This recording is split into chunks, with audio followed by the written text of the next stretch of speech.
Planned obsolescence in the car industry is a strategy that keeps customers coming back for new vehicles, even when their old ones could still run for years. Automakers use several tricks to ensure cars become outdated, harder to maintain, or less desirable over time. One of the earliest and most famous cases of planned obsolescence in cars comes from General Motors in the 1920s. Ford was producing the Model T, a simple, reliable car that could last for decades. But GM realized they could sell more cars by making small design changes every year. They introduced the annual model update, not necessarily to improve performance, but to make last year's model look outdated.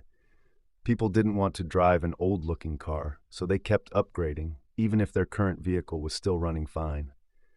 Another example is how automakers limit the lifespan of car parts.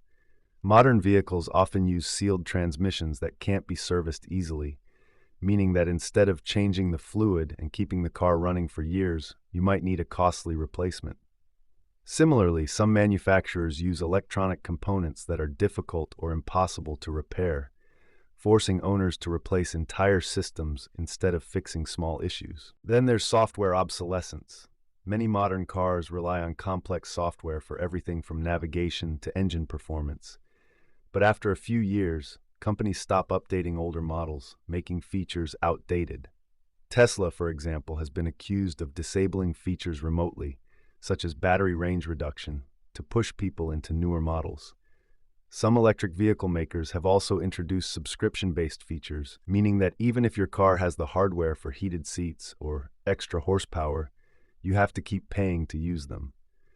Car leasing and financing plans are another form of planned obsolescence. Instead of owning a car for 10 to 15 years, people are encouraged to lease or finance new vehicles every few years. This keeps them in a cycle where they never truly own a long-lasting vehicle, ensuring continuous profits for automakers. Finally, automakers have also made it harder for independent mechanics to repair vehicles.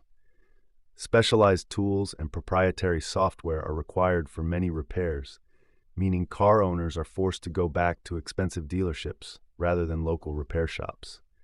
This not only increases costs, but also makes older cars less practical to maintain. Planned obsolescence in cars isn't just about making vehicles wear out faster. It's about creating a system where customers feel pressured to replace them more often. Whether through annual model updates, hard-to-repair parts, software limitations, or leasing plans, the goal is the same: keep people buying new cars, even when they don't need to.